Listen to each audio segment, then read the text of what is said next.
도시군 기본계획 보겠습니다. 기본계획. 기본계획은 어떻게 만들죠?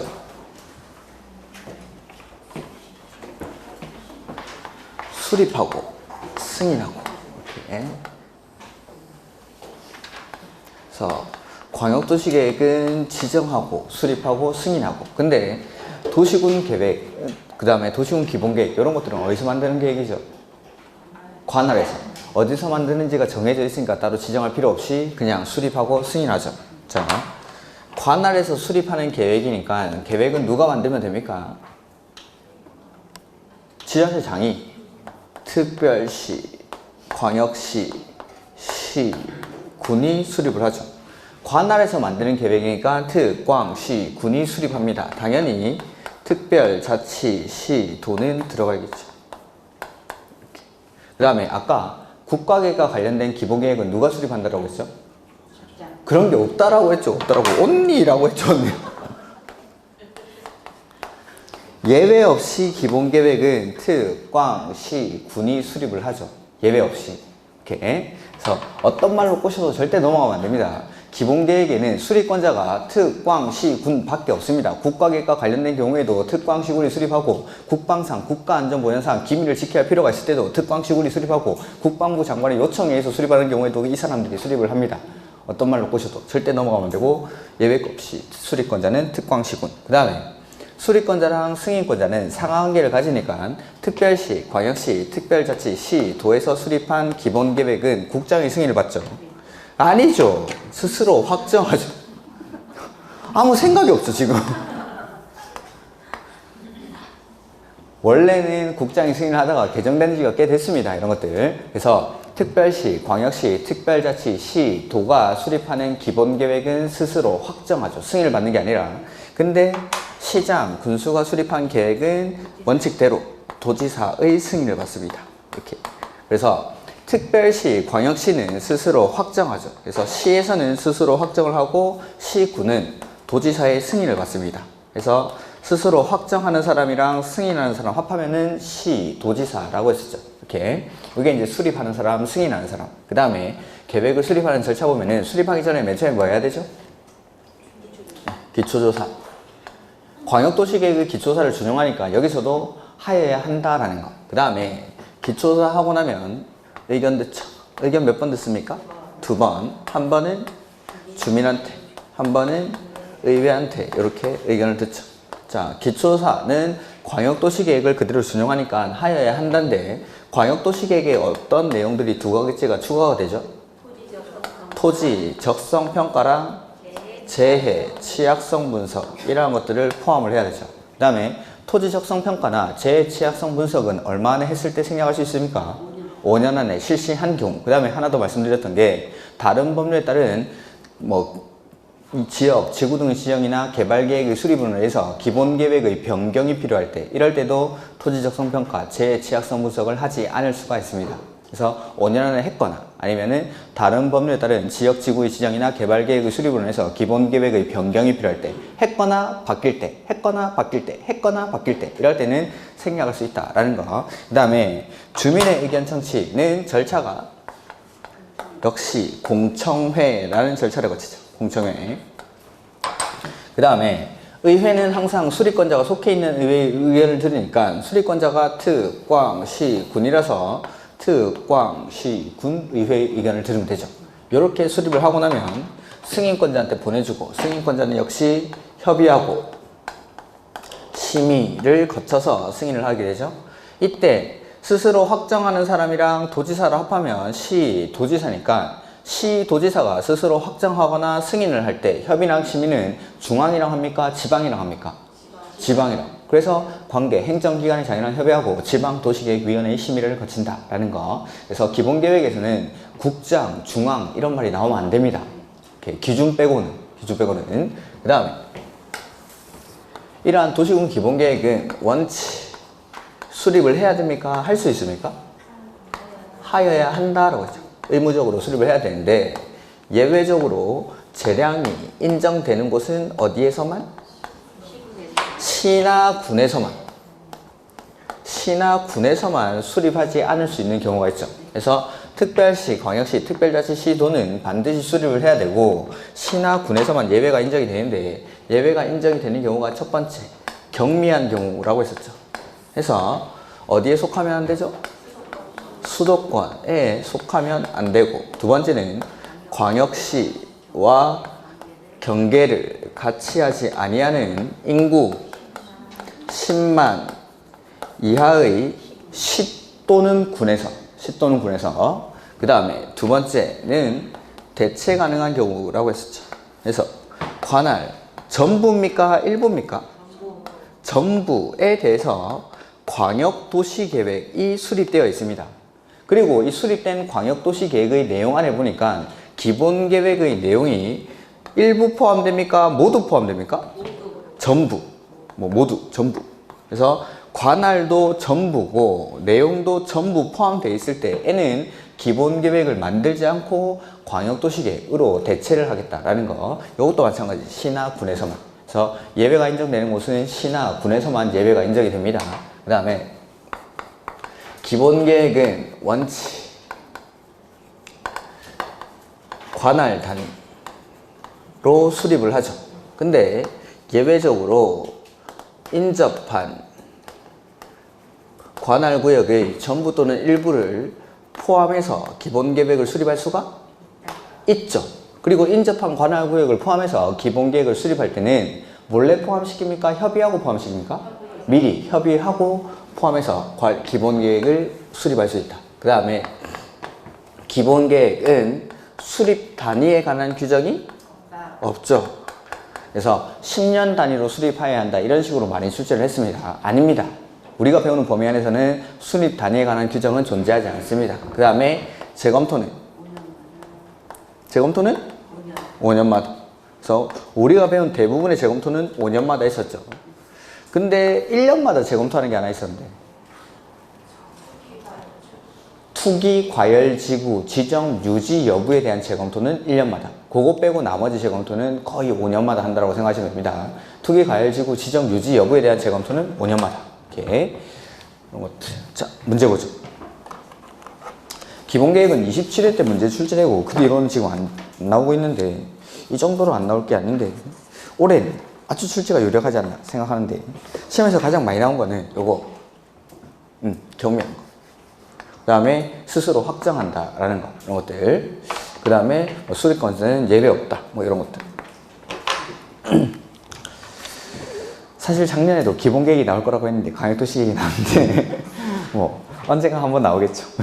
자, 2페이지 1번 문제 옳은 거. 기본계획의 경우에는 관리계획과 동일하게 중앙도시계획위원회의 심의를 거치는 경우가 중앙 나오면 됩니까? 안 됩니까? 안 되죠. 이렇게. 시는 스스로 확정하고 도지사는 승인하니까 시도지사가 승인을 하게 되니까 심의는 중앙이 하는 경우가 없죠. 2번 도시군 기본계획의 경우에는 광역도시계획과는 달리 타당성 검토에 관한 규정이 없다. 재검토? 타당성 검토가 아니라 재검토를 말하는 거겠죠. 5년마다 규정이 없다가 아니라 달리 규정이 있죠. 재검토는 5년마다. 그 다음에 3번 도시군 기본계획 수립에서 지방의회 의견 청취에서 지방의회 의견 제시 기간은 60일이 아니라 30일입니다. 그 다음에 4번 기본계획은 국장이 특별시장, 광역시장, 시장군수의 의견을 들어 수립한다. 수립을 국장이 하는 경우가 수립권자는 예외 없이 특, 광, 시, 군이 수립합니다. 그 다음에 5번 시장군수는 도시군 기본계획을 수립하거나 변경하려면 도지사의 승인을 받아야 한다. 도지사는 제출된 도시군 기본계획안이 수립 기준 등에 적합하지 아니한 때에는 시장 군수에게 기본계획안의 보완을 요청할 수 있다. 요거는 다른 계획에도 다 있습니다. 이것뿐만 아니라 승인권자가 승인을 하려고 하는데 기준에 적합하지 않을 때는 야 이거 고쳐와 라고 당연히 할 수 있겠죠. 그런 것들은. 그래서 5번이 정답. 그 다음에 2번 틀린 거. 기본계획은 특별시, 광역시, 시군의 관할구역에 대한 기본적인 공간구조와 장기 발전 방향을 제시하는 종합계획이다. 맞죠? 기본계획의 효력 발생 시기는 정하고 있지 않다. 그렇죠. 효력이 발생하지 않으니까 정할 필요가 없죠. 효력이 발생하지 않으니까. 3번 특별시장, 광역시장, 시장군수는 재검토는 몇 년마다? 5년마다. 수립권자가 재검토를 하는 거죠. 그리고 그 다음에 4번 기본계획에 관해서는 행정심판이나 행정소송을 제기할 수 없죠. 그 다음에 기본계획과 국가계획이 서로 다를 때는 뭐가 우선하죠? 국가계획, 상위계획이 우선해야죠. 그 다음에 3번. 특별시장, 광역시장, 시장군수는 지역 여건상 필요하다고 인정되는 때에는 인접한 관할구역의 전부 또는 일부를 포함해서 기본계획을 수립할 수가 있죠. 원칙은 여기 관할 단위로 수립하는 게 원칙인데 인접한 관할구역의 전부 또는 일부를 포함해서 수립할 수가 있다라는 거. 2번. 기본계획은 관리계획과는 달리 국민에 대한 구속력이 없는 비구속적 계획으로서 행정쟁송의 대상이 되지 않는다. 그렇죠? 3번. 기본계획은 특별시, 광역시, 시군의 관할구역에 대해서 기본적인 공간구조와 장기 발전 방향을 제시하는 종합계획이다. 그렇죠? 그 다음에 특별시장, 광역시장, 시장군수는 관할구역에 대해서는 반드시 기본계획을 수립하여야 한다. 이는 관리계획 수립의 지침이 된다. 그 지침이 된다 그건 맞는데 반드시는 아니죠. 예외적으로 시나 군에서는 만약에 특별시, 광역시, 특별자치, 시도에서는 반드시 기본계획을 수립해야 한다. 그거는 맞을 수 있습니다. 근데 시, 군이 포함이 되어 있으니까 시나 군에서는 수립하지 않을 수 있는 경우가 있죠. 그 다음에 5번. 그래서 4번이 틀린 거고 특별시장, 광역시장, 시장군수는 도시군 기본계획의 내용에 우선하는 광역도시계획의 내용 및 기본계획에 우선하는 국가계획의 내용을 기본계획에 반영해야 한다. 뭐 그런 말이겠죠. 상위계획에 부합하게끔 계획을 수립해야 된다라는 내용이고 그 다음에 24페이지 틀린 거. 기본계획의 내용이 광역도시계획과 다를 때는 뭐가 우선하죠? 광역도시계획, 상위계획이. 그 다음에 2번. 시, 군의 위치, 인구의 규모, 인구 감소율 등을 감안하여 대통령령이 정하는 시 또는 군은 기본계획을 수립하지 아니할 수 있다. 여기 시나 군에서는 수립하지 않을 수 있는 예외가 있죠. 이렇게 시나 군에서만 예외가 존재합니다. 그 다음에 3번. 특별시장, 광역시장, 시장군수가 수립한 도시군 기본계획은 국장의 승인을 받아야 한다. 그냥 다 틀렸죠.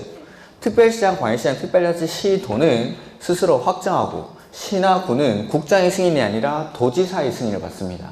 이렇게. 그 다음에 4번. 특별시장, 광역시장, 특별시장 군수는 재검토는 몇 년마다? 5년마다. 국가계획의 내용이 기본계획과 다를 때는 뭐가 우선하죠? 국가계획이. 틀린 거. 5번. 1번.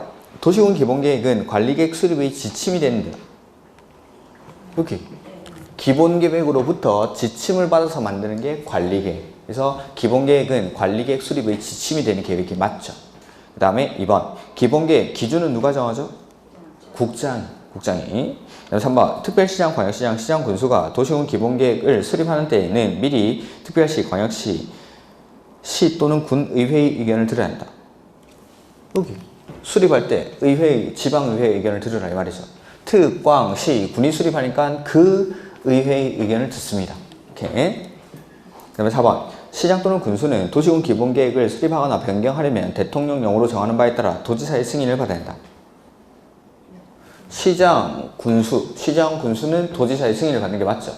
그 다음에 특별시, 광역시, 특별자치, 시도는 스스로 확정하고. 이렇게. 5번. 특별시장, 광역시장, 시장군수는 재검토는 몇 년마다? 5년마다. 이런 것들. 여기까지가 기본계획. 그래서 기본계획은 그렇게 내용이 어렵지 않습니다. 그래서 요거 경미한 경우 요 세 가지 요건을 모두 다 충족해야 됩니다. 수도권에도 속하면 안 되고 광역시와 경계를 같이 하면 안 되고 인구 10만 이하 요거 중에 하나만 걸리더라도 반드시 수립을 해야 됩니다. 이렇게 이 세 가지 요건을 모두 충족해야 되고 이것도 마찬가지. 이 요건들을 모두 충족할 때만 수립하지 아니할 수 있다. 시나 군에서만 이런 것들. 그래서 기본계획은 내용이 그렇게 어렵지 않으니까 지금 문제는 토지적성평가나 재해취약성 분석, 생략서 이런 것들도 안 나와 있는데 이것도 5년 안에 했을 때 생략할 수 있다라는 게 기출문제에 나왔었죠. 이런 것들을 좀 받으셔야 되고 그 다음에 이제 관리계획 보도록 하죠.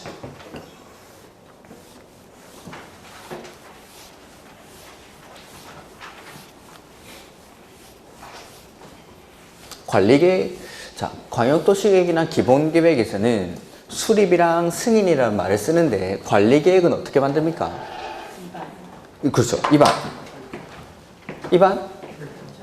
그렇죠. 입안하고 결정, 고시를 하죠. 그래서 광역도시계획은 지정하고 수립하고 승인하고 그 다음에 기본계획은 수립하고 승인하고 관리계획은 입안하고 결정, 고시 이렇게. 자, 도시군 관리계획은 어디서 만드는 거죠? 관할에서 기본계획도 관할에서 만들고 관리계획도 관할에서 만드니까 원칙적인 권한자는 기본계획이랑 똑같다라고 했죠. 그래서 관리계획도 만드는 사람은 원칙, 트, 꽝, 시, 군이 관리계획을 위반합니다. 그 다음에 결정하는 사람도 기본계획의 승인권자는 똑같이 원칙은 시, 도 나와있죠. 시, 도. 아까 특별시, 광역시는 스스로 확정했죠. 그래서 여기서 관리계획도 스스로 확정합니다. 그 다음에 시나 구는 도지사의 승인을 받았듯이 관리계획도 시나 구는 도지사의 승인을 받습니다. 그래서 원칙적인 권한자라든지 이런 것들은 똑같습니다. 다만 차이가 나는 게 대도시시장도 관리계획을 결정할 수가 있죠. 이게 기본계획이랑 하나의 차이죠. 그래서 원칙적인 권한자는 기본계획과 관리계획이 동일합니다. 트, 꽝, 관할에서 만드는 계획이니까 트, 꽝, 시, 군이 만들고 승인은 시, 도. 그래서 특별시, 광역시, 특별자치, 시, 특별자치, 도는 스스로 확정하고 시나 구는 도지사의 승인을 받고. 근데 요 대도시 시장 역시 관리계획을 결정할 수 있다. 이런 것들을 이게 원칙적인 권한자인데 기본계획에서는 수리권자의 예외가 없었지만 관리계획 예외가 있죠. 그래서 국장이 관리계획을 위반하는 경우가 있고 도지사가 관리계획을 위반하는 경우가 있죠. 아까 앞에서 문제 풀 때 이거는 봤죠. 국장이 관리계획을 위반하는 경우는 첫 번째 국가계획과 관련된 경우, 두 번째는 둘 이상의, 그거는 결정사유고, 자, 둘 이상의 시, 도에 걸쳐 지정되는 용도, 지역, 지구, 구역이라든지 둘 이상의 시, 도에 걸쳐 이루어지는 사업계획 중 관리계획으로 결정해야 될 내용이 포함되어 있을 때. 그 다음에 세 번째, 이런 것들도 좀 읽어 두십시오. 국장의 조정 요구에 응하지 않을 때, 조정 요구 기간 안에 요 특강시군이 조정을 하지 않을 때는 국장이 직접 위반을 합니다. 이거 좀 이따가 읽어보죠. 그 다음에 도지사는 둘 이상의 시, 군에 걸쳐 지정되는 용도, 지역, 지구, 구역이나 둘 이상의 시, 군에 걸쳐 이루어지는 사업계획 중 관리계획으로 결정해야 될 내용이 포함되어 있을 때, 이럴 때는 요거 도지사가 직접 관리계획을 위반할 수 있죠. 그 다음에 두 번째 하나 더 있었죠. 도지사가 수립하는 계획 중에서 그 계획의 내용 안에 관리계획으로 결정해야 될 내용이 포함되어 있을 때에는 도지사가 직접 위반할 수 있습니다. 이거는 책으로 좀 이따 보겠습니다. 그 다음에 원칙은 결정을 시, 도, 대도시가 하는데 여기 예외가 있죠. 그래서 국장이 관리계획을 결정하는 경우가 첫 번째, 요거는 우리 외웠는데, 국장이 관리계획 결정하는 경우가 국장이 위반한 것. 두 번째는 개발 제한구. 세 번째, 시가화 조정구역이 국가계획과 연계하여 지정할 필요가 있을 때, 이럴 때. 그래서 국장이 관리계획을 결정하는 경우는 시험에 무지하게 나옵니다. 이거 해서 지금까지도 많이 했는데 국장이 위반한 거, 그 다음에 개발제한구, 그 다음에 시가화 조정구역이 국가계획과 연계하여 지정할 필요가 있을 때, 그 다음에 수산자원보호구역은 누가 결정하죠? 해양수산부 장관이. 그 다음에 시장, 군수가 관리계획을 직접 결정하는 경우가 있었죠. 둘 다 지구 단위 계획이랑 관련된 겁니다. 해서 첫 번째는 관리계획의 내용 5번, 지구 단위 계획구역의 지정이나 변경, 지구 단위 계획의 수립이나 변경에 관한 사항에 대해서 시장 군수가 위반한 건 시장 군수가 직접 결정할 수 있죠. 지구 단위 계획에 대해서 시장 군수가 위반한 건 시장 군수가 직접 결정합니다. 그 다음에 두 번째, 지구 단위 계획으로 대체하는 용도지구의 폐지에 관한 사항에 대해서도 시장 군수가 직접 결정할 수가 있다라는 거. 시장 군수가 결정할 사유. 이 권한자들은 좀 보죠. 이거는 시험에 나옵니다. 이거는 43번 문제죠. 여기 43번 문제. 43번이나 42번 문제. 71페이지. 아까 읽었던 건데, 기본서 71페이지. 그래서 70페이지에 나오는 관리계획의 내용, 이런 것들은 더 이상 하지 않겠습니다. 당연히 관리계획의 내용은 기억을 하셔야 되는 거고, 그 다음에 위반권자, 원칙은 트, 꽝, 시, 군이 위반을 하죠. 근데 그 밑에 인접한 관할구역을 포함해서 관리계획을 위반할 수 있다. 이렇게. 그래서 인접한 관할구역을 포함해서 관리계획을 위반하는 경우에는 원칙은 어떻게 위반합니까? 가로 2번에 협의해서 공동으로. 아까 기본계획은 인접한 관할구역을 포함해서 관리계획을 위반할 수 있습니까? 수립할 수 있습니까? 네. 인접한 관할구역을 포함해서 기본계획을 수립하는 경우에는 미리 뭐 해야 되죠? 협의하고 수립은 특, 꽝, 시, 군이 그냥 하는 겁니다. 같이 하는 거 아니고. 근데 관리계획은 인접한 관할구역을 포함해서 관리계획을 위반할 때에는 협의해서 공동으로 위반합니다. 공동으로. 가로 2번에. 근데 협의가 성립하지 않을 때, 관할이 같을 때는 도지사, 관할이 다를 때는 국장이 위반할 자를 지정해준다라는 거죠. 이렇게 원칙은 특, 꽝, 시, 군이 하는데 인접한 관할구역을 포함해서 관리계획을 위반할 때는 원칙은 협의해서 공동으로 위반하고 협의가 성립하지 않을 때에는 도지사나 국장이 위반할 자를 지정한다. 다음 페이지 72페이지. 예외적으로 국장이 위반하는 경우, 도지사가 위반하는 경우 나오죠. 그래서 국장이 위반하는 경우 박스 안에 바로 보시면 첫 번째 국가계획과 관련되어 있을 때, 두 번째는 둘 이상의 시도에 걸쳐 지정되는 용도, 지역, 지구, 구역과 둘 이상의 시도에 걸쳐 이루어지는 사업계획 중 관리계획으로 결정해야 될 사항이 포함되어 있을 때, 그 다음에 3번에 특별시장, 광역시장, 시장 군수가 법 제138조에 따른 기한까지, 그러니까 조정 기한까지입니다. 국장이, 그러니까 특광시 군이 수립한 도시군 계획의 내용이 국가의 정책 방향이랑 다를 때는 국장이 특광시군에게 조정 요구를 합니다. 근데 그 조정 요구 기간까지 정비를 하지 않을 때, 도시군 관리계획, 그러면 국장이 직접 위반을 해버립니다. 이렇게.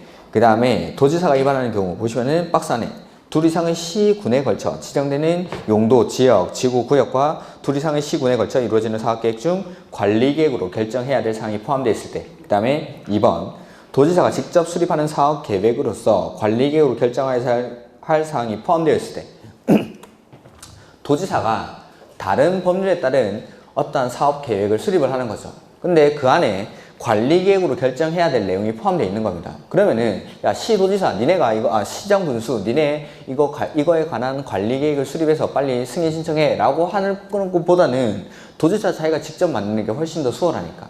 그래서 도지사가 계획 만들다가 그 안에 관리계획으로 결정해야 될 내용이 포함되어 있을 때는 도지사가 직접 위반을 할 수가 있다라는 거죠. 그 다음에 결정권자도 같이 보죠.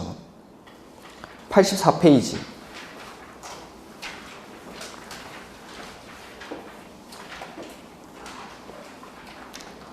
관리계획 원칙적으로 결정은 누가 하죠?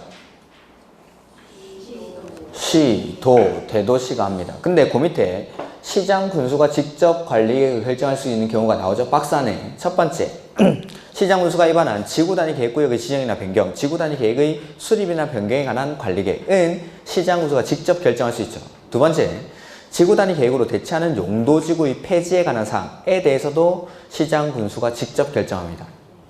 1번은 시험에 나왔고 2번은 아직 안 나왔고, 근데 2번에 가로 안에 보시면은 관할, 도지사와 미리 협의한 경우에 한해서만, 미리 도지사와 협의했을 때, 이럴 때는 시장 군수가 직접 관리계획을 결정할 수 있다. 그 다음에 85페이지 예외 보시면은 국장 나오죠? 이거는 시험에 너무 많이 출제됐습니다. 이런 것들 노트에도 다 있고 이런 것들은 많이 했는데 공부하기 힘드시죠?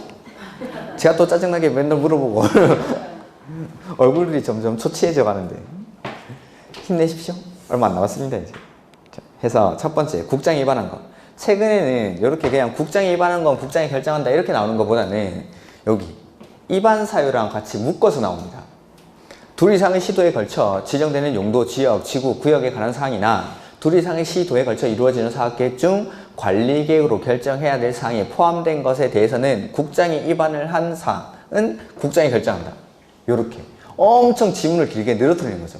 예전 같은 경우에는 뭐 국장이 위반한 건 국장이 결정할 수 있다 이렇게 내다가 앞에 위반 사유를 섞어서 내는 겁니다. 객관식 문제에서 문제를 가장 쉬운 방법으로 어렵게 출제하는 거는 길게 늘어뜨리면 됩니다. 그러니까 짧게 하면은 핵심적인 단어들, 자주 바꾸는 단어들이 눈에 확확 띄어 들어오는데 문장을 길게 늘어뜨리면은 이게 뭘 물어보는지를 모릅니다. 일단 또 시간도 오래 걸리고 읽는데 그렇게 되면은 난이도는 자연스럽게 올라가는 겁니다. 그래서 요새는 위반 사유랑 묶어가지고 둘 이상의 시도에 걸쳐 지정되는 용도, 지역, 지구에 관해서 국장이 위반한 경우에는 국장이 결정할 수 있다. 이런 식으로. 앞에다가 입안 사유를 섞어서 많이 출제를 합니다. 그렇게 되면은 국장이 입안한다. 요거를 입안 사유랑 같이 묶어서 많이 내고, 두 번째는 개발 제한 구역, 그 다음에 세 번째 국가계획과 연계해서 시가와 조정구역의 지정이 필요할 때, 시가와 조정구역 원칙은 누가 지정하는 거죠? 시도지사가. 대도시시장은 아니고 시도지사가 지정하는데, 국가계획과 연계해서 지정할 필요가 있을 때는 국장이. 그다음에 수산자원보호구역은 해양수산부 장관이. 이렇게. 자, 요게 권한자들. 그 다음 입안하는 경우인데, 입안할 때 맨 처음에 뭐 하죠? 기초조사야죠. 광역도시계획의 기초조사 내용을 준용하니까 역시 여기서도 하여야 한다. 그 다음에 기초조사하고 나면은 의견 듣겠죠. 의견 몇 번 듣습니까? 2번. 주민한테 한 번 듣고 의회한테 한 번 듣고. 이렇게. 그래서 기초조사, 아까 우리 기본계획에서 기초조사 내용에 포함되어야 되는 게 2가지가 있죠. 토지 적성평가랑 재해 취약성 분석. 근데 관리계획에 오면은 하나 더, 환경성 검토까지 추가가 되죠. 이렇게. 그 다음에 요 기초조사를 생략할 수 있는 경우가 있었죠. 요거는 책을 한번 보겠습니다.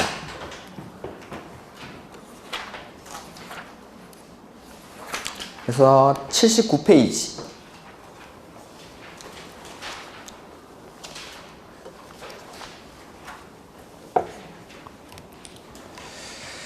거의 참고란에 나오죠. 기초조사 생략사유. 해서 제가 다른 건 몰라도 요 기초조사 생략사유 정도는 외우자고 했어요. 그래서 1번, 2번, 3번, 4번에 공통적으로 들어가는 말이 해당 지구단위계획구역. 지구단위계획구역에서 기초조사를 생략할 수 있습니다. 1번부터 4번까지는. 그래서 1번에 지구단위계획구역이 어디에 위치하는 경우죠? 도심지. 도심지가 어디라고 했죠? 상업지역이나 상업지역에 연접한 지역. 그래서 도심지라는 글자를 빼고 그냥 상업지역 내지는 상업지역에 연접한 지역 이렇게 출제하기도 합니다.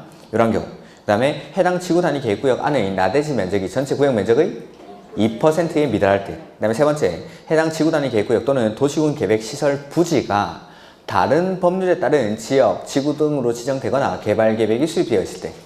그 다음에 네 번째, 해당 지구단위계획구역의 지정 목적이 해당 구역을 개발하는 게 아니라 정비하거나 관리하고자 하는 경우로서 해당 지구단위계획의 내용 안에 너비 12m 이상의 도로 설치 계획이 없을 때. 그 다음에 다섯 번째는 기존의 용도지구를 폐지하고 지구단위계획으로 해당 용도지구의 행위 제한 등을 대체하려 할 때. 그 다음에 여섯 번째, 해당 도시군 계획시설 결정을 해제하는 경우. 도시군 계획시설, 이거 기반시설이죠. 도로 설치하자라고 하면은 당연히 기초조사 해야겠죠. 근데 도로 설치하자라고 했다가 이거 하지 말자라고 할 때는 기초조사는 생략할 수가 있다라는 거. 그 다음에 환경성 검토 생략 사유는 딱 하나밖에 없으니까 요거는 따로 좀 보자 그러겠습니다. 전략, 환경, 역량, 평가 대상인 경우. 그래서 기초조사 생략 사유 6가지는 기억을 하셔야 됩니다. 작년에 국계법이 너무 쉽게 나왔습니다. 그럼 올해는 국계법을 좀 어렵게 출제를 할 수도 있습니다. 작년에는 문제가 전체적인 문제 난이도는 어땠냐라고 물어보면 어려웠습니다. 근데 국계법 12문제 중에 10문제가 말도 안 되게 쉬운 문제다 보니까는 사람들이 처음에 쉽게 출발을 하는 겁니다. 처음에 문제를 쉽게 풀어나가니까 뒤에도 마음이 좀 편하게 문제를 푸는 거죠. 그러다 보니까는 쉬운 문제들에서 실수 없이 풀다 보니까 점수가 높게 나오는 겁니다. 근데 만약에 똑같은 문제라도 국계법에다가 어려운 문제를 배치하죠. 이래버리면은 뒤에 걸 아무리 쉽게 해도 그 시험은 어렵게 느낍니다, 사람들이. 그러면서 평균 점수가 떨어집니다.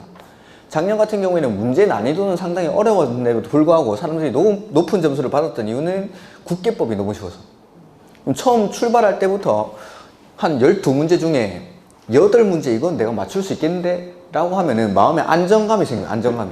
그럼 뒤에 것들은 어려운 문제는 앞에서 점수 획득해놨으니까 과감하게 제끼고 쉬운 문제들 실수 없이 푸는 거죠. 그러면서 점수가 올라가는데 만약에 국계법이 어렵게 나오죠. 12문제 중에 반은 알겠고 반은 모르겠고 근데 아는 반 중에서도 확실하게 아는 거는 그 중에서도 반. 한 3문제 정도는 확실하게 알겠는데 나머지 9문제를 이게 긴가민가한 거죠. 그 중에서 6문제를 확실히 모르겠고 이러면은 뒤에 걸 아무리 쉽게 해도 불안하기 때문에 어렵게 느껴집니다. 그러면 점수가 떨어지죠. 그럼 올해 시험 같은 경우에는 국계법을 어렵게 낸다 라고 생각하면은 이런 거 거의 뭐 100%죠. 이런 거 100%라기보다는 한 95%? 이렇게 이런 것들이 출제가 되는 겁니다. 좀 어렵게 되면. 이렇게. 그래서 누구나 나올 거라고 예상하는 관리 계획 같은 것들을 해서 내용이 조금 어려운 부분들을 출제를 하면은 그게 이제 난이도가 올라가는 겁니다. 수업 시간에 분명히 배운 건데 긴가민가한 거죠. 그러면은 풀 수 있겠는데 하면서 시간도 오래 걸리고 정답률도 떨어지고, 그럼 뒤에 것들 쉽게 내더라도 문제가 어렵게 느껴지는 겁니다. 그래서 국계법은 조금 상세하게 봐주십시오. 올해는 이런 것들.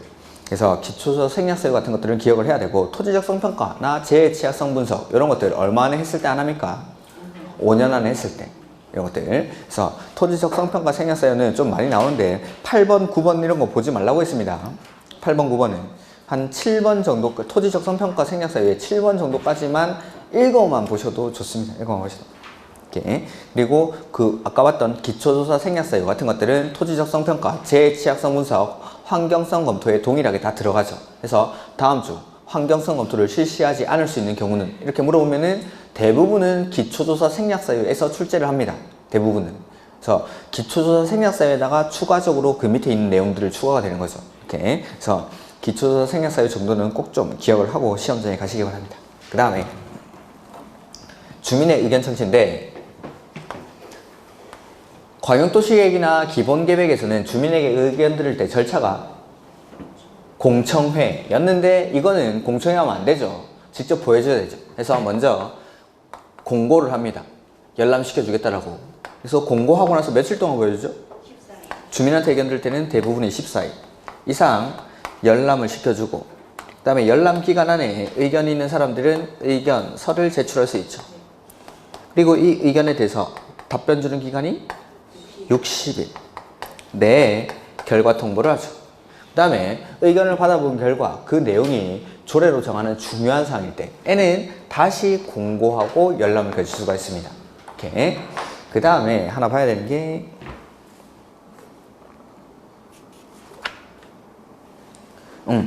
82페이지 가로 6번.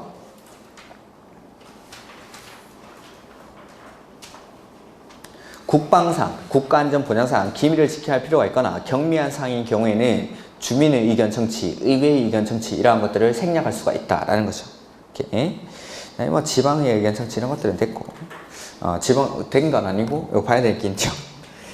자, 그래서 주민한테 의견 듣고 나면 지방의회의 의견을 듣는데, 이 의회의 의견을 꼭 들어야 되는 게 세 가지가 있었습니다. 첫 번째, 용도, 지역, 지구, 구역의 지정이나 변경. 그게 그 83페이지 동그라미 1번. 용도, 지역, 지구, 구역의 지정이나 변경. 두 번째는 광역도시계획에 포함된 광역시설의 설치, 정비, 개량. 그 다음에 세 번째가 일부 중요한 기반시설이라고 했죠. 그게 뭔 기반시설인지는 그 박스 안에 나오니까 그런 것들은 출제되기 힘드니까 위에 1번, 2번이라도 좀 기억을 하십시오. 그래서 용도, 지역, 지구, 구역의 지정이나 변경 지적이라든지 광역도시계획에 포함된 광역시설의 설치, 정비, 개량에 대해서는 의회의 의견을 들을 수 있습니까? 들어야 됩니까? 들어야 합니다. 반드시 들어야 되는 것들. 그 다음에 입안에서 중요한 게 이제 주민의 입안 제한이라는 거죠. 입안 제한이 또 뭔지. 76페이지에 입안 제한이 나와 있습니다. 그래서 주민은 일정한 사항에 대해서 입안권자에게 이거 좀 입안해 주세요 라고 입안을 제한할 수 있죠. 제한할 수 있는 게 용, 산, 기, 지라고 했죠. 첫 번째, 기반시설의 설치, 정비, 개량. 두 번째는 지구단위 계획구역의 지정이나 지구단위 계획. 세 번째, 산업, 유통, 개발, 진흥지구. 네 번째는 기존의 용도, 지구에서의 행위 제한 등을 지구단위 계획으로 대체하기 위한 용도, 지구의 폐지에 관한 사항. 요 네 가지를 제한할 수가 있습니다. 네 가지. 그래서 용, 산, 기, 지 이렇게 배웠던 거죠. 그 다음에 제한을 할 때는 동의를 받아야 되는데, 기반시설에 대해서는 면적 5분의 4. 나머지는 면적 3분의 2. 소유자 아니고 면적입니다. 면적 5분의 4랑 면적 3분의 2 이상의 동의를 받아 제한을 합니다. 그 다음에 제한을 받은 입안권자는 답변 주는 기간이 45일 내에 결과 통보를 하죠. 다만 부득이한 경우에는 한 차례 30일의 범위 안에서 연장이 가능합니다. 혹시 몰라서 30일, 연장할 수 있는 건 30일에 쓰는 건데 45일 안에 답변 주는데 예외적으로 30일 안에 답변 부득이한 경우에는 30일 범위내에서 연장할 수 있다. 그 다음에 입안을 제한받은 입안권자는 비용은 어떻게 할 수 있죠? 전부 또는 일부를 부담시킬 수 있다. 그 다음에 주민이 입안 제한한 사항에 대해서 입안에 반영할지 말지 여부를 결정할 때는 도시계획위원회의 자문을 거치죠. 자문. 심의가 아니라 자문. 그 다음에 주민이 입안 제한하려고 할 때는 도시군 관리계획 도서와 계획 설명서를 작성해서 이걸 첨부를 해줘야 됩니다. 도시군 관리계획 도서와 계획 설명서. 그리고 입안권자는 입안 제한한 사항을 입안에 반영할 때 주민이 제출한 도시군 관리계획 도서와 계획 설명서를 입안에 활용할 수 있다라는 것까지 이렇게 이런 것들. 그 다음에 뭐 산업유통개발진흥지구 지정 제한 시 요건이 있었죠. 그게 77페이지 가로 2번에 박스 안에 나오죠. 첫 번째, 지정 대상 지역 면적은 1만 제곱미터 이상 3만 제곱미터 미만. 밑줄이 다 돼 있는데 이걸 보니까 지금 기억이 하나도 안 나시죠? 2번, 지정 대상 지역은 자연녹지, 생산녹지, 계획관리. 자연녹지, 생산녹지, 계획관리. 그 다음에 그것만 보시고 세 번째, 지정 대상 지역에서 계획관리 지역이 차지하는 비중은 50% 이상일 것. 요것만 딱 밑줄이 돼 있을 겁니다. 요거 정도만 보십시오. 나머지 내용들은 그냥 보지 마시고. 이렇게. 그 다음에 뭐 나머지 요게 이제 제한. 그 다음에 이렇게 제한하고 나면은 결정권자가 결정하기 전에 역시 협의하고 심의를 거쳐야겠죠. 시, 도, 대도시 갈 때는 지방이랑, 국장이 할 때는 중앙이랑 하는 건데 협의를 국장과 하는 예배가 있었죠. 협의를 국장과 하는 예배가. 그거는 페이지, 우리 그 노트에도 다 적혀 있습니다. 노트에도 적혀 있는데 86페이지 기본서에.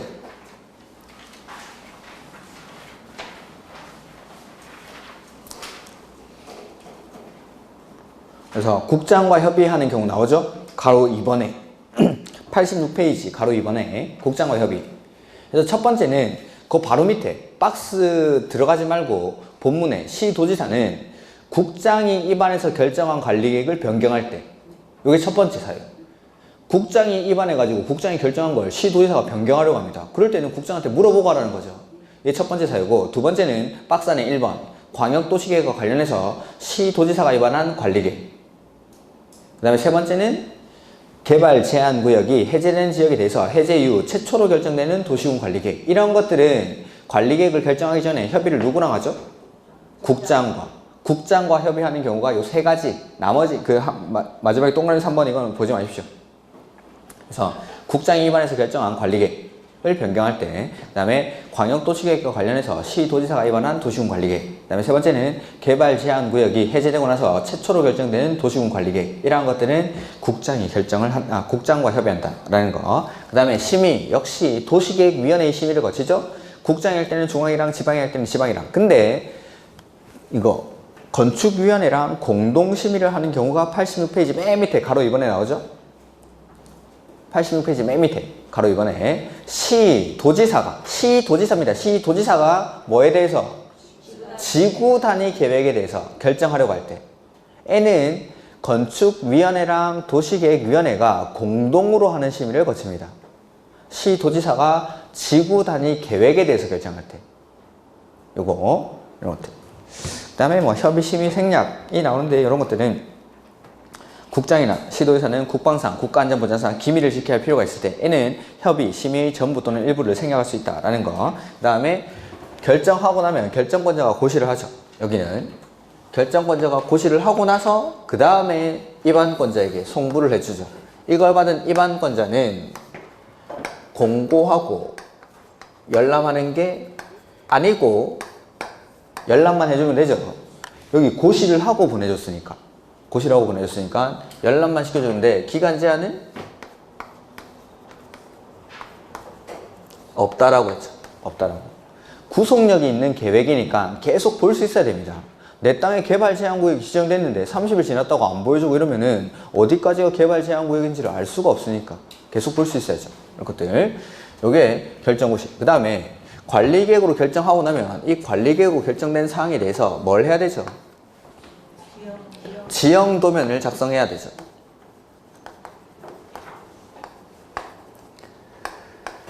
지형 도면을 작성하고 나서 이 지형 도면을 승인을 받고 그 다음에 이 지형 도면을 고시를 하죠.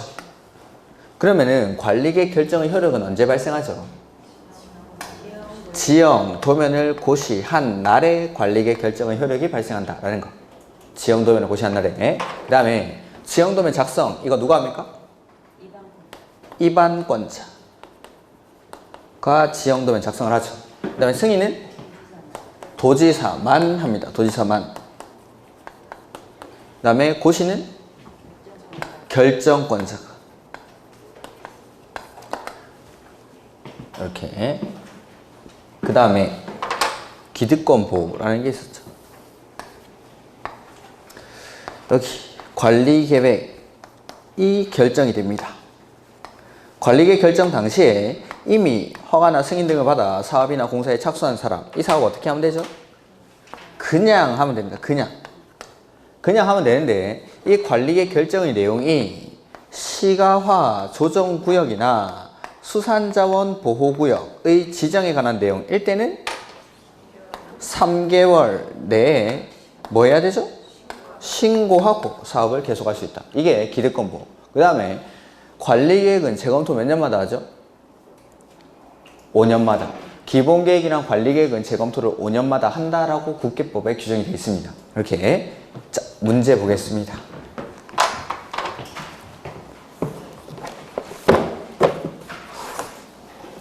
(26페이지) 관리계획에 관한 내용으로 틀린 것. 개발제한구역에서 해제되는 지역에 대한 지구단위 계획구역의 지정. 앞에 거 볼 필요 없고 그냥 지구단위 계획구역의 지정. 관리계획의 내용 맞죠? 네. 2번 농림지역의 개발진흥지구의 지정. 용도지구의 지정이다 이 말이죠. 용도지구의 지정. 그러니까 맞고. 3번 계획관리지역의 개발이 집중에 따른 기반시설 부담구역의 지정은 관리계획으로 하는 겁니까? 기반시설 부담구역, 개발밀도관리구역은 여기 개발행위 허가에 나오는 거죠. 개발행위 허가에. 기반시설 부담구역이랑 개발밀도관리구역은 여기 없죠. 여기 6번까지 안에 없죠. 요 안에 있는 것만 관리계획의 내용이고 기반시설 부담구역이랑 개발밀도관리구역은 우리 여기서 배웠어요. 여기서 국계법 끝에서. 그래서 개발행위로 인해서 기반시설이 부족해지고 그 부족해진 기반시설을 설치를 해야 되는데 설치가 가능한 지역에는 기반시설 부담구역을 지정하고 곤란한 지역에는 개발밀도관리구역을 지정하고 개발행위에서 나오는 겁니다. 그러니까 요거는 관리계획으로 결정하는 게 아니죠. 기반시설 부담구역이랑 개발밀도관리구역은. 그래서 3번이 정답. 그 다음에 4번에 도로 및 철도의 설치. 도로 및 철도는 기반시설이겠죠. 기반시설의 설치에 관한 계획. 그 다음에 변경도. 설치뿐만 아니라 뭐 변경하는 것도 마찬가지. 그 다음에 5번 철도 역세권으로 입지 규제 최소구역을 지정하는 경우. 입지 규제 최소구역을 지정하는 것도 관리계획으로 하죠. 오케이. 그 다음에 2번 관리계획의 내용으로 옳은 것. 2번에 보시면은 도시개발사업에 관한 계획 나오죠? 도시개발사업에 관한 계획은 관리계획의 내용이 맞습니까? 네. 저기 4번에 도시개발사업에 관한 계획이랑 정비사업에 관한 계획 역시 관리계획의 내용에 해당하죠. 이렇게 이해를 하고 계시죠? 네. 반응이 없어서 개발사업에 관한 계획이랑 정비사업에 관한 나머지는 읽지도 마십시오. 그냥 이런 것들은. 그 다음에 3번 틀린 것. 1번 기초사의 내용에는 토지적성 평가와 재취약성 분석을 포함해야 한다. 그렇죠. 토지적성 평가, 재취약성 분석 뿐만 아니라 뭐까지?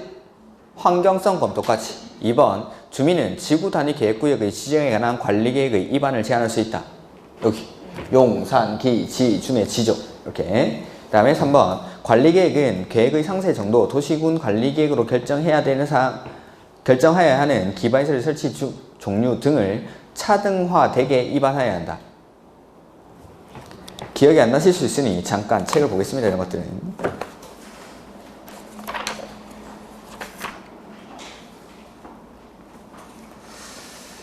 이게 어디에 나오지?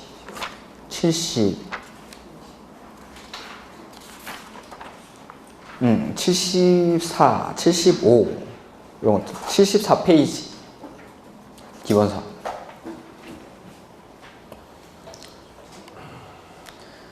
가로 1번에 관리계획은 상위계획인 광역도시계획이나 기본계획에 부합하게끔 수립을 해야겠죠. 그 다음에 2번에 입안을 할 때는 도시군 관리계획 도서와 계획 설명서를 첨부를 해야 됩니다.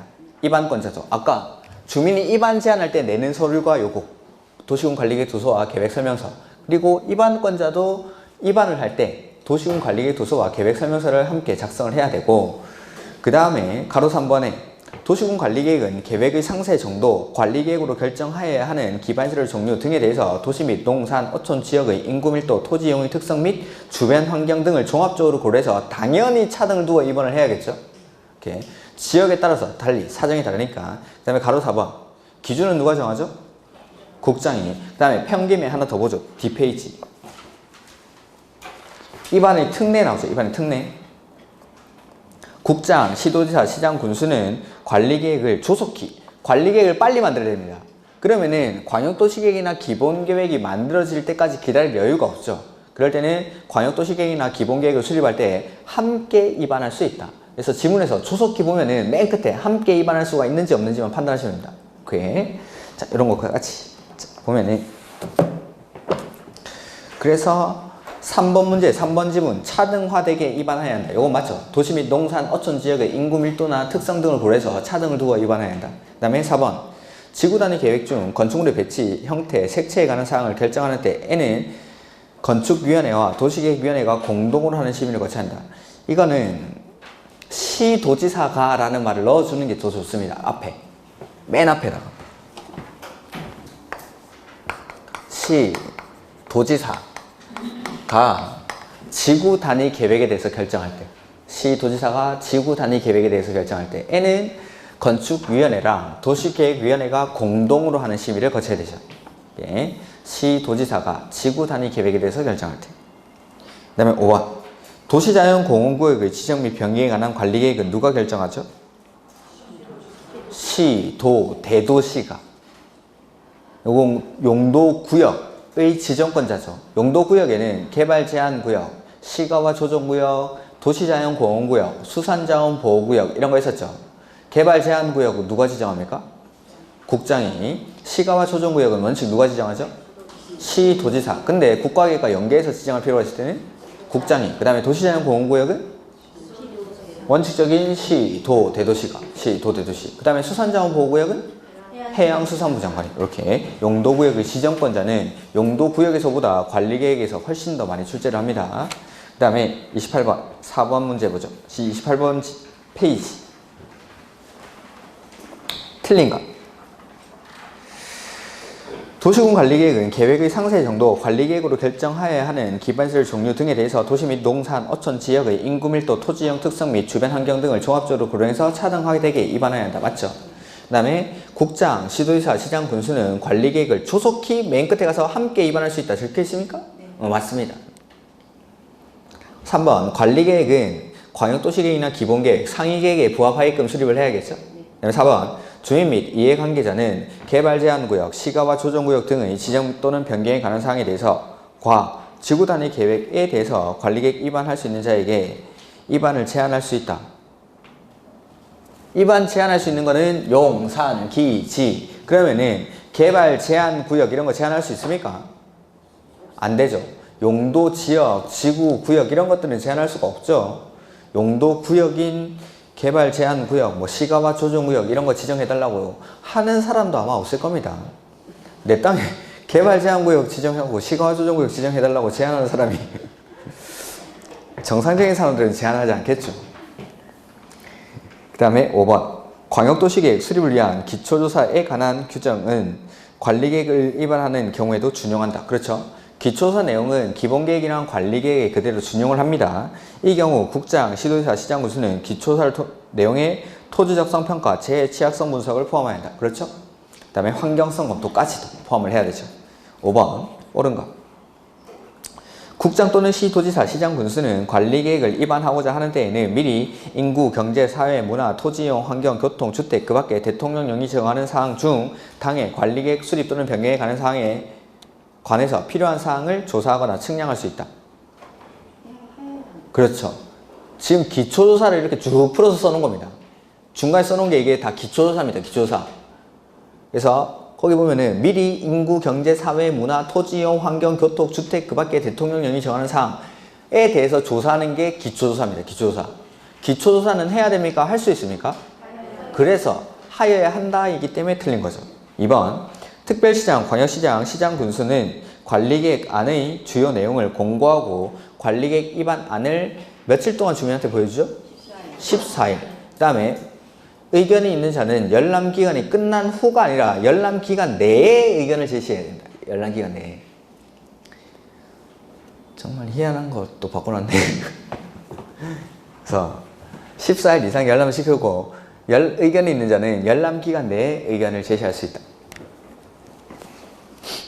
그 다음에 3번 주민의견 정치 절차를 임의로 생략할 수 있으면 안 됩니다. 임의로 생략이 안 됩니다. 그러니까 제가 전에도 말씀드렸는데 계획을 수립할 때 기초조사하고 의견 듣고 협의하고 심의하고 이러한 절차들은 원칙적으로 반드시 결쳐야 되는 필수적 절차입니다. 만약에 이 필수적 절차들을 생략하면은 절차의 정당성을 침해했다라고 해서 그냥 그 자체가 무효가 돼버립니다. 효과가 없는 얘기가 됩니다. 그래서 임의로 생략할 수 있으며 이를 생략하고 도시공 관리계획을 입안 결정하더라도 이는 무효입니다. 무효. 이를 이유로 행정쟁송도 제기할 수 있습니다. 이렇게. 4번 경미한 관리계획 사항의 입안 시에는 주민의 의견 청취를 생략할 수 있다. 이게 맞죠. 아까 국방상, 국가안전상 기밀을 지켜야 할 필요가 있거나 경미한 사항일 때에는 주민의 의견 청취, 의회의 의견 청취 이러한 것들을 생략할 수 있다라고 했었죠. 5번 관리계획은 원칙적으로 특별시장, 광역시장, 시장군수가 결정은 누가? 시, 도, 대도시. 입안을 원칙은 특, 광, 시, 군이 하는 거죠. 결정은 시, 도, 대도시가 원칙적으로 해야죠. 오케이. 그럼 6번 입안 제한 시 동의요건이죠. 난이도를 상으로 해야 하는데 이건 하 중에 하죠. 기반시설 제한할 때는 면적 5분의 4, 나머지는 면적 3분의 2 이렇게 기반시설만 면적 5분의 4고 나머지는 3분의 2 이렇게. 그 다음에 7번 옳은 것 관리계획은 원칙적으로 국장 또는 도지사가 입안한다? 원칙 누가 입안하죠? 특, 광, 시, 군이 입안해야 하죠.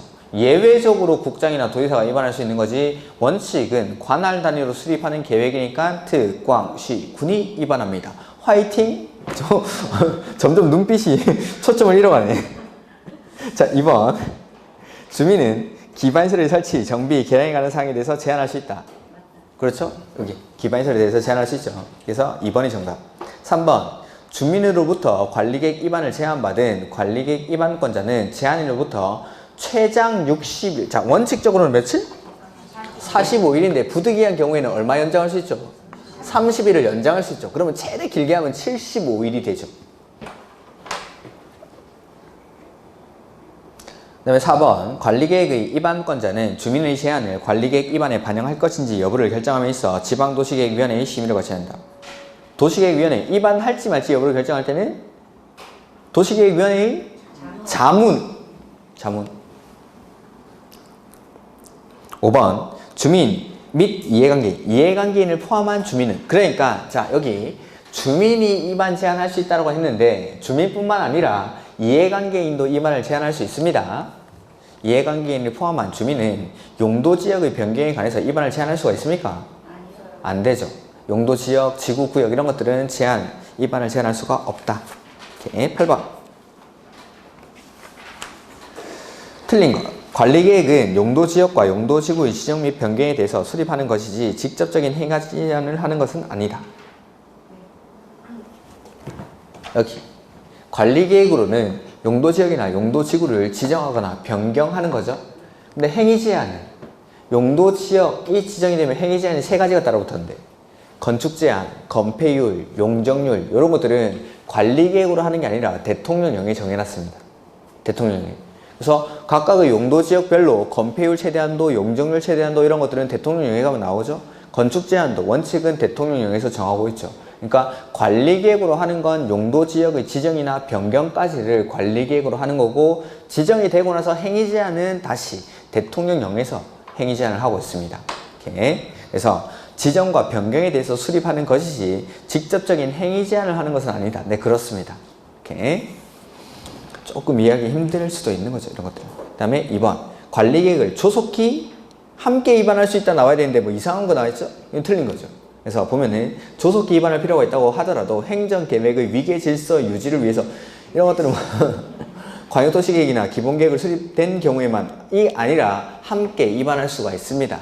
함께. 3번 주민은 지구 단위 계획구역의 지정 및 변경에 관한 사항과 산업유통개발진흥지구의 지정에 대해서 관리계획 위반을 제한할 수 있다. 그렇죠? 지랑 산. 그 다음에 4번 도심지의 상업지역에 지구 단위 계획을 위반하는 경우에는 환경성 검토를 실시하지 아니할 수 있다. 해당 지구 단위 계획구역이 어디에 위치하는 경우?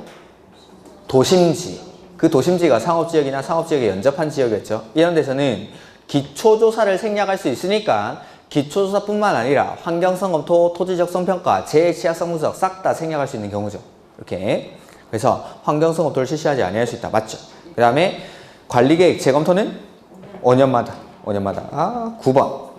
설명으로 옳은 것. 특별시장, 광역시장, 시장군수는 관리계획이 결정, 고시되면 지적이 표시된 지형도에 관리계획의 사항을 자세히 밝힌 도면을 작성해야 한다. 지형도면 작성 누가 하죠? 입안권자가. 그러면 입안권자 원칙 누구죠? 특광시, 군이. 그래서 특광시, 군이 원칙적으로 지형도면을 작성합니다. 근데 입안권자에 예외적으로 국장이나 도지사 있죠? 그럼 예외적인 국장, 도지사가 직접 관리계획을 입안했을 때는 자기들이 직접 지형도면을 작성할 수 있을까요? 네, 그렇습니다.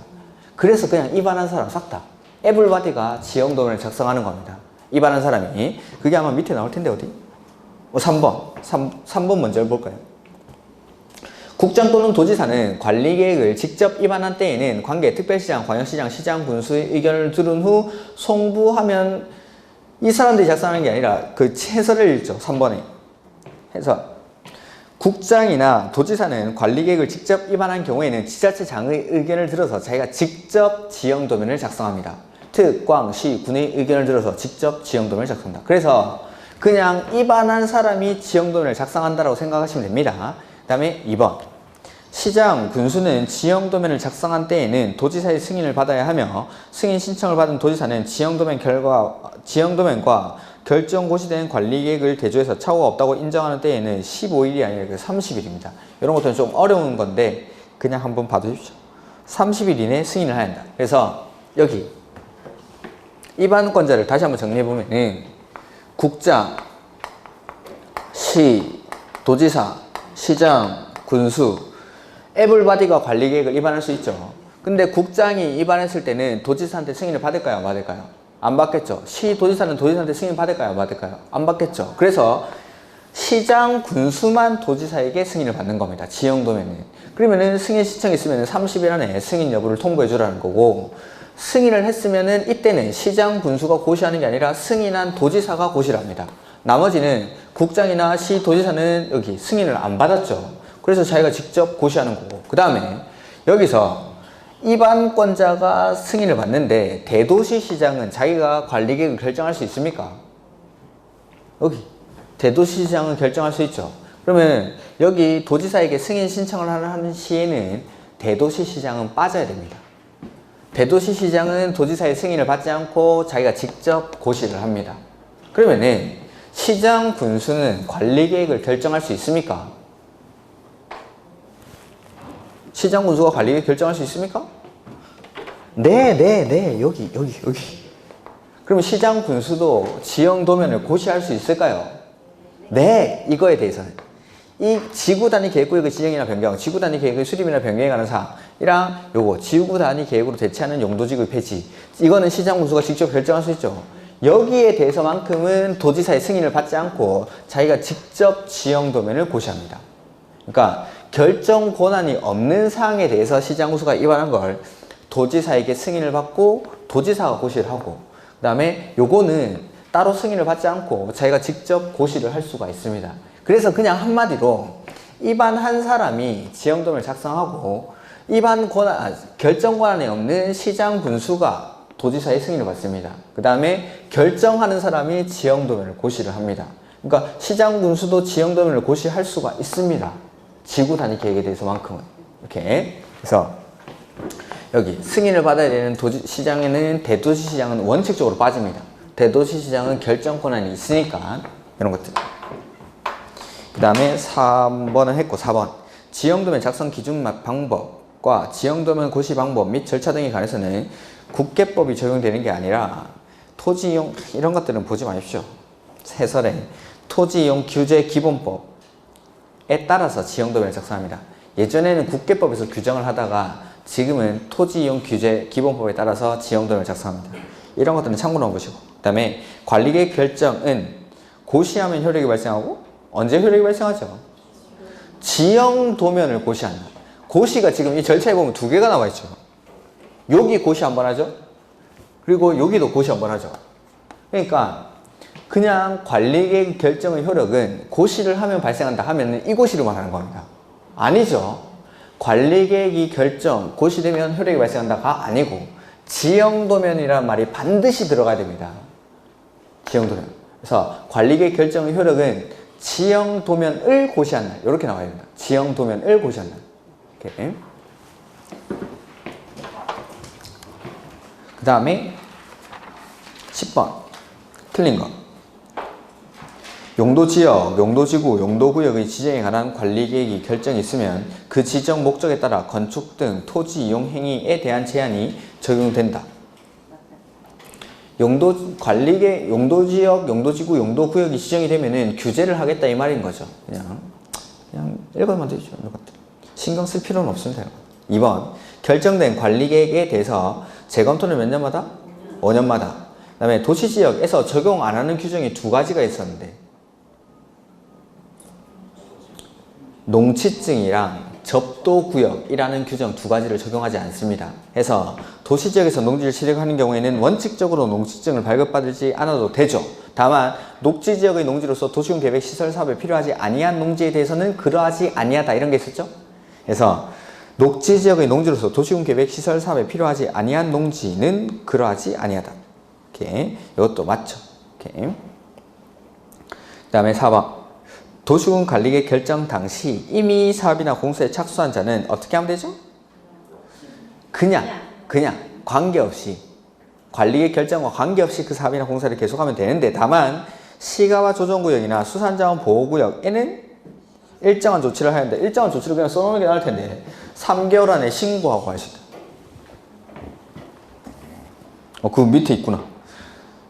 시가와 조정구역, 수산자원 보호구역의 경우 일정한 조치란 결정 고시하고 나서 3개월 안에 30일이 아니라 3개월 안에. 그 다음에 11번 옳은 것. 도시군 계획은 광역도시계획, 기본계획, 관리계획으로 구분된다.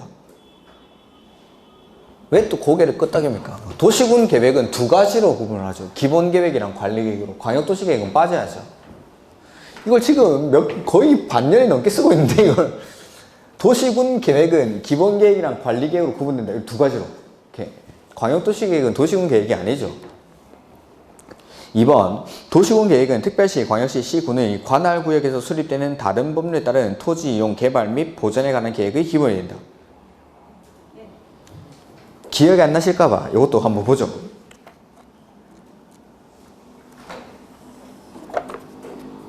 43페이지 보실까요? 요약서에.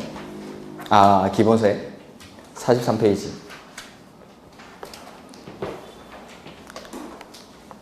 거기 43페이지에 2번이랑 3번에 뭔가 표시가 돼 있겠죠. 3번에 가로 1번, 2번을 묶어놨을 테고 위에 있는 2번이랑 3번에 있는 가로 3번을 묶어 놓으셨겠죠?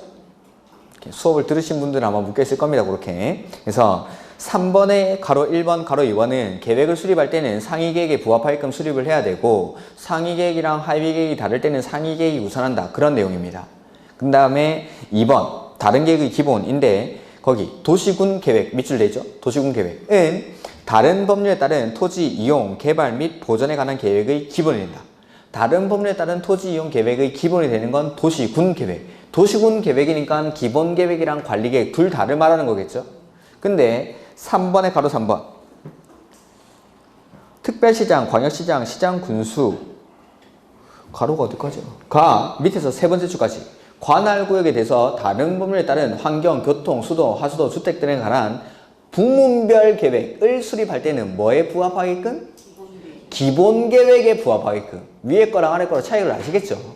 다른 법률에 따른 토지 이용 계획의 기본이 되는 건 도시, 군 계획. 근데 부문별 계획을 수립할 때는 기본 계획에 부합하게끔 수립을 해야 한다. 요거. 그래서 보시면은 34페이지 문제집.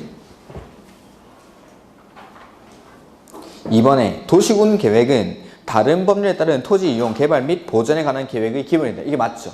다른 법률에 따른 토지 이용 계획의 기본이 되는 건 도시군 계획. 그 다음에 4번 같이 볼까요? 4번 지문. 광역시장은 관할구역에 대해서 다른 법률에 따른 환경 부분에 관한 부문별 계획을 수립할 때는 뭐에 부합하게끔? 도시군 기본 계획에 부합하게끔 수립을 해야 되죠. 부합하지 않아도 된다 했으니까 틀렸죠. 부합하게끔. 3번. 지자체는 관리계획을 수립함에 있어 국장이 평가한 도시의 지속 가능성을 평가 결과를 반영하지 않아도 된다. 말도 안 되는 거 같지 않습니까? 국장이 뭐 평가해 놓은 게 있는데 그거 무시하고 지 마음대로 만든다? 그럴 거면 평가를 할 필요가 없죠. 아까 도시의 지속 가능성 및 생활 인프라 수준을 국장이 평가할 수 있다고 했죠. 그 평가해 놓은 걸 당연히 반영을 해야죠. 관리계획 수립할 때. 오케이. 그 다음에 5번. 기본계획은 관리계획 부합되게 수립해야 된다? 관리계획이 기본계획에 부합하게끔 수립을 해야겠어. 12번 틀린 거. 관리계획을 입안할 때에는 공청회? 관리계획은 주민에게 열람을 시켜주는 거지 공청회를 거치는 게 아니죠. 그래서 틀렸죠. 2번 기반시설 설치, 정비, 개량에 관한 사항, 지구단위 계획구역의 지정 및 변경과 지구단위 계획 수립 변경에 관한 사항, 산업유통개발진흥지구에 대한 사항은 주민이 입안 제한할 수 있다. 그렇죠? 그 다음에 3번에 관리계획은 광역도시계획과 기본계획에 부합돼야 한다. 상위계획에. 그렇고 4번 관리계획을 조속히 맨 끝에 함께 입안할 수 있다. 맞죠. 5번 국장, 시도지사, 시장, 군수는 필요하다고 인정되면 관리계획 입안할 때 협의해야 할 사항에 관해서 관계 중앙행정기관장이나 관계 행정기관장과 협의할 수 있다. 요거는 아주 생소한 내용일 수 있는데 76페이지 기본서에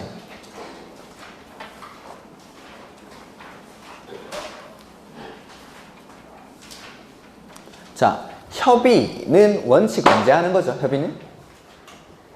결정하기 전에 결정권자가 협의를 하는 겁니다. 결정권자가. 근데 필요하다고 인정할 때는 국장, 시, 도지사, 시장, 군수가 관리계획을 입안할 때 협의를 할 수가 있다라는 겁니다. 그게 76페이지 가로 2번에 있는 거.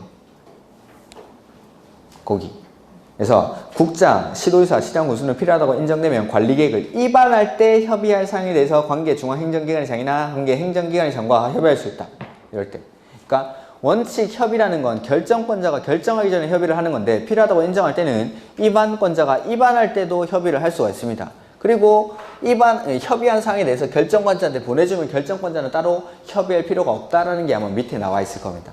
미리 입안할 때 협의를 했으니까. 이런 것들은 상당히 어려운 지문입니다. 그 다음에 용도 지역부터는 조금 쉬었다가 보도록 하겠습니다.